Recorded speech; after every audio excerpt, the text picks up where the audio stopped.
Welcome to Whispers in the Dark. If you're new here, you're not alone. Here, we share the stories that hide just beneath the surface reel.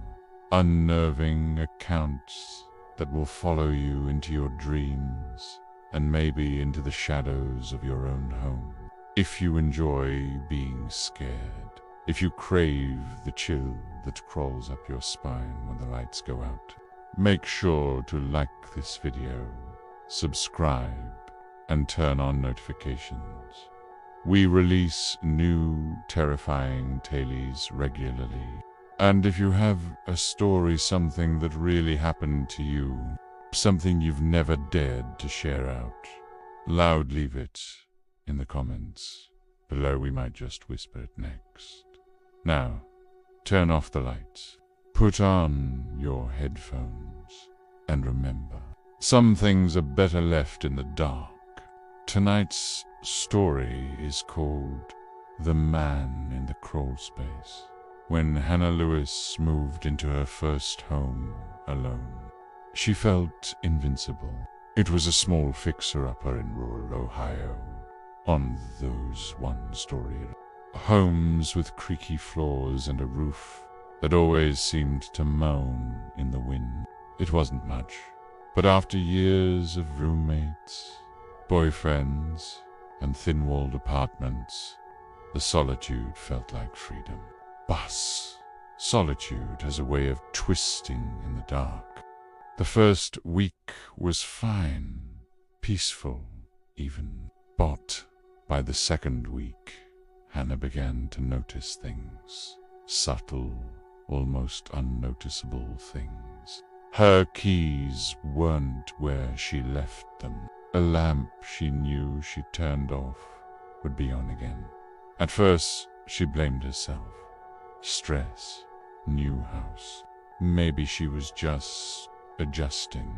Until one night, she heard the breathing. Pie. It was around 2:40 a.m.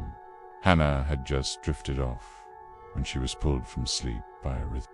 Rasping breaths, low and wet, like someone trying not to cough. It was coming from the vent beneath her bed. She froze, her breath caught in her throat. The house was old. Maybe it was air in the ducts. She leaned over the edge of the bed, cautiously, and listened. Inhale, pause, exhale. It was too regular, too human. She didn't sleep that night. The next morning, she checked the CRAWLSPACE entrance. It was located inside a small closet in the hallway, an old wooden hatch about 2 feet square. She'd never opened it before. It was sealed with 2 rusty latches.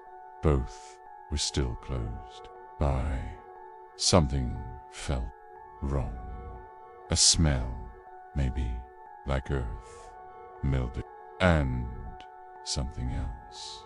Something coppery. She bought a lock the same day. Bash, a few nights later, the breathing returned. But this time, it was closer.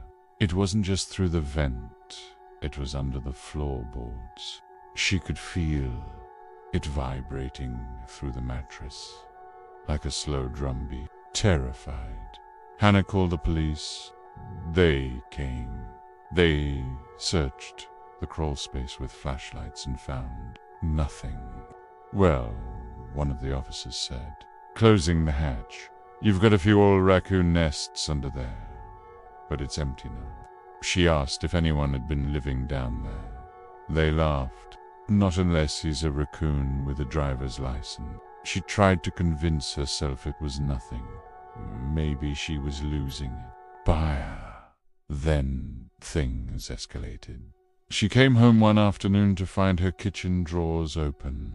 Not all of them, just the top one, where she kept the knives. All the knives were missing. She checked the doors, all locked. Windows too. She called the police again. They came, took a report, suggested maybe she was misplacing things. That night, she slept with a baseball bat. She woke up at 3:17 a.m., not from a dream, not from a noise, from a presence. She was staring at the ceiling when she realized she could see movement, the faintest shift in the shadows near the closet. The one with the CRAWLSPACE hat. She sat up, heart hammering. The closet door was open. She had locked it. She knew she had locked it. Inside, the hatch was unlatched. She didn't move, didn't breathe. And then, slowly, something started pushing the hatch open. It creaked, a slow, wet creak, and then asterisk, 2 fingers, dirty, yellowed, curling around the edge of the hat. Hannah screamed and ran. She didn't look back. She didn't grab her phone. She just ran into the street in her pajamas and didn't stop until she reached the neighbor's house. Police came one last time. This time, they found something inside the CRAWLSPACE. They found a mattress stained and sagging, a pile of candy wrappers, empty water bottles, and a butcher's knife. But worse than all that, they found photos of Hannah sleeping, eating, brushing her teeth. Hundreds of them, some taken through the vents, some taken from inside her bedroom. He never found the man. The police believe he had a small tunnel dug that led out into the woods behind her home, an escape route. Hannah never returned to that house. To this day, she checks every closet, every vent, every CRAWLSPACE. And she still can't sleep unless there's a chair pushed up against the door. And now, neither can I.